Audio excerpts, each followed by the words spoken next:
Friday. We're just a minute late here, having a little trouble with connecting, but it's Insta Live on Fry, and it is Audrey Button from Safe Harbors of the Finger Lakes. I use the pronoun she, her, hers.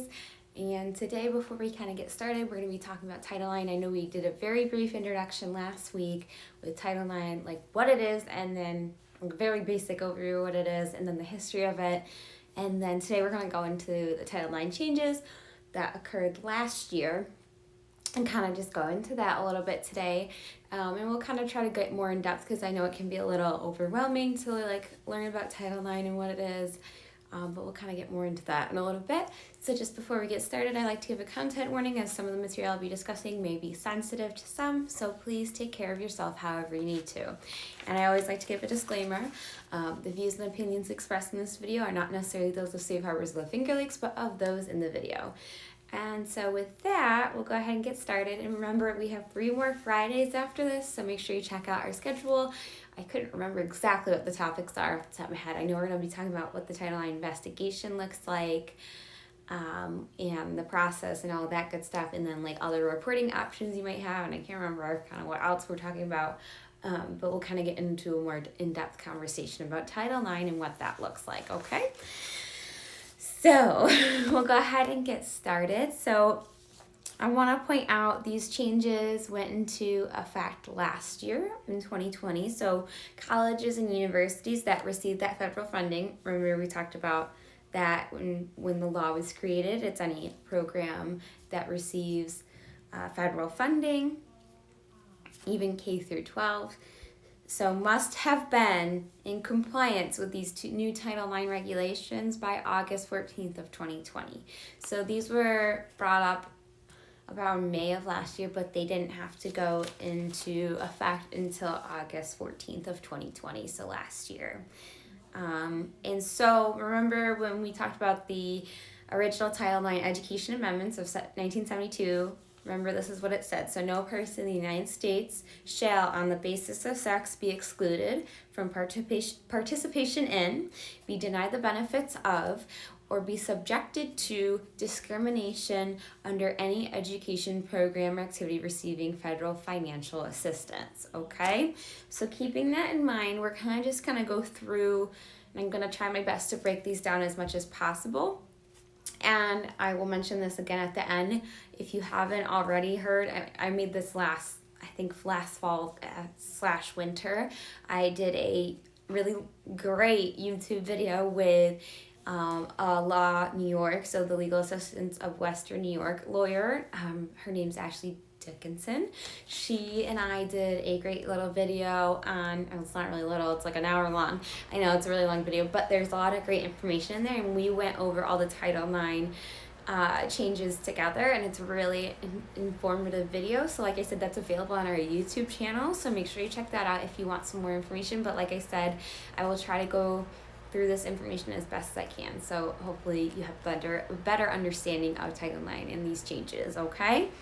So the big thing I like to point out under these new regulations, which are still in fact even under a different administration, I know I mentioned last week the recent announcement of the Department of Education to make sure that all transgender people are protected under Title IX as well. So that's really important to recognize as well, okay? So like I said, these changes that went into effect on August 14th of 2020 are still in effect as of now, okay? So under these new regulations, the definition of sexual harassment changed a little bit, okay? So they add, and I'll just read through the part where they added that change. So according to their definition of sexual harassment under Title IX, is just any sort of unwelcome, this is what it used to say before, unwelcome conduct that is so severe, pervasive, and objectively offensive that is effectively denies a person equal access to the school's education program or activity. So that obviously was anything that just prevents that person from getting the education or programs involvement in that program that they were able to do before this incident of sexual assault or harassment. But now, under the new regulations, they add a little couple words in there and they say unwelcome conduct that a reasonable person would determine, so they add that a reasonable person would determine part, that is so severe, pervasive, and objectively offensive that it effectively denies a person equal access to the school's education program activity. So you maybe wonder what a reasonable person would determine is. Obviously, that kind of leaves it more up to interpretation. So how do we judge what a reasonable person would find objectively offensive or, concerning? But this just leaves it up to interpretation, and it might be obviously different for each person. So one person might find objectively offensive, could be obviously very different for somebody else. So that's something to keep in mind. It just leaves that definition a little more up to interpretation. But they also, define sexual assault also under the Clery Act, which we can, if you don't know what the Clery Act is, that's something we can talk about at some point. It's just dating violence, domestic violence, or stalking as defined in the Violence Against Women Act as well. Okay? So that's just something to keep in mind. I know it's very confusing with all these laws and regulations, but just keep in mind that those words were added into that definition. Okay? Sexual harassment locations, another big change that kind of happened. So they add this wording, and it's a lot of wording. So they add education program activity includes locations, events, or circumstances over which the school exercise substantial control over both the respondent. So remember, the respondent is the person responding to the allegation. So the alleged perpetrator and the person making these claims as well.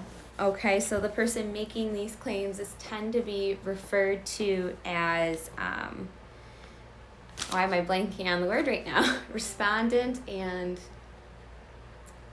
my goodness, I apologize. I don't know why I'm blanking today. So, the respondent is the one who's responding to these allegations, and I don't know why I can't think of what the word they use for the alleged, victim or survivor in this situation making these claims as well. Okay, so they have exercised substantial control over both parties and the context in which the sexual harassment occurs. So this also includes any building owned or controlled by a student organization that is officially recognized by a post-secondary institution, so recognized by the school. So this basically states that sexual harassment has to occur on campus or at any school events that the school has control over, and specifically in the United States. So this leaves out study abroad programs, even if it is, promoted or hosted by that college or school or whatever it may be. It has to occur in the United States. Okay? So then we get to our third one. I'm trying my best to explain this best I can. It can be a lot. So filing complaints. So complainant, there we go, that was the word. So complainant is also known as the, alleged victim or survivor. The respondent is the person who's the alleged perpetrator responding to those claims, okay? So I don't know why I couldn't think of that word, I apologize. So filing complaints, so the person making that complaint, what you have to do. So schools are only now obligated to investigate incidents of sexual harassment through a formal process and brought to the attention of the Title IX coordinator specifically to take corrective action. So there needs to be an actual formal complaint, because beforehand you didn't necessarily have to do that. But the schools are required to make sure that you, as a student or a staff member or whoever, if you work or live on campus, attend school there, whatever it may be, that you know where the information and the contact information is for the Title IX coordinator, who it is, and also how and what ways you can make a report officially in making that formal complaint. So they're required by law to have that information up, usually on their website. When you're a new student, they should be giving you that information as well. So it should be widely and readily and easily available. Okay, so they add in a element to Title IX. Investigations as well, which is cross-examination.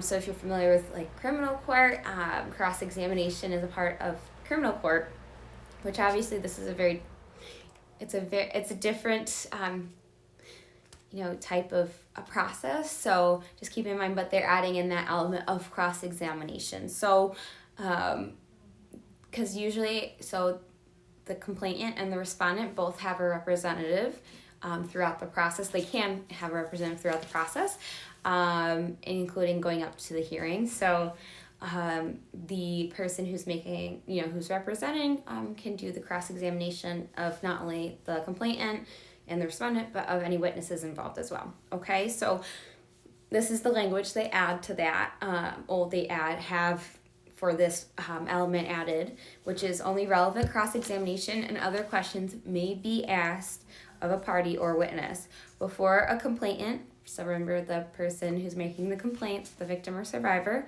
respondent, so the alleged perpetrator, or witness answers a cross-examination or other question, the decision maker, which is also known as like the adjudicator or the person like overseeing this process to make sure it's fair, must first determine whether the question is relevant and explain any decision to exclude a question is not relevant. So there's kind of a buffer in between that. Okay, so then the timing of the investigation and process at Title IX. So the Department of Education has previously recommended that schools finish investigations with the investigation part, not the necessarily hearing part, within 60 days. If there was, a criminal case going at the same time, because people have the option of doing not only a Title IX process, but a criminal investigation as well, if they so choose, one or the other, both, none at all, whatever it may be. But obviously, if they're doing a Title IX investigation and there's also a criminal case, they highly encourage you to obviously do the investigation process within 60 days, unless there was a criminal case going on. But otherwise, the school was to promptly resume the investigation after law enforcement had finished gathering their evidence for their criminal investigation. Now under these new changes, the 60-day maximum has been replaced with a 20-day minimum requirement. So that opens up, it could be stretched out over a longer period of time, okay? And then supportive measures, they're just, making sure that it's known that both parties or any parties involved have equal access to not only supportive measures, but to ensure that they're having that equal access to their education still, okay? And supportive measures usually include moving living situations, changing class schedules, whatever it may be, to make sure that person feels supported and safe, or making sure they still have equal access to their education. It has to be the same for every person across the board. Okay, and the last one that I'm going to talk about, and there's so much more, and I know this is probably all very overwhelming and confusing, which is why I recommend watching that video on YouTube, is preponderance of evidence versus the clear and convincing standard.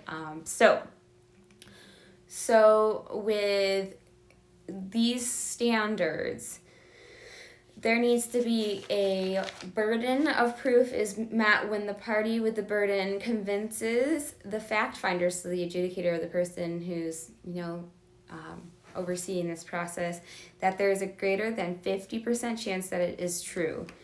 So evidence is highly and substantially more likely to be true than untrue. So schools can choose between these two standards, but have to move forward with all investigations with the standard they originally chose.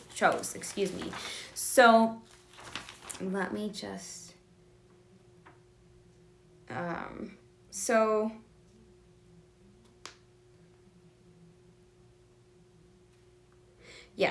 you're just required to apply that same standard across the board as well. So that probably was very confusing.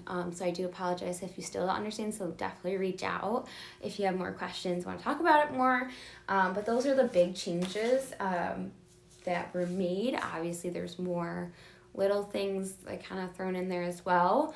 But like I said, watch that video that we did with Law New York and check that out. Or if you just want to talk to us more to get more information or have questions, reach out. So you can call our 24-hour hotline, which is at 800-247-7273. You can always go to our website, which is www.shflny.org. Or you can always comment or message us on social media. I hope you all have a good weekend. Make sure you tune in next week, and we'll see you then.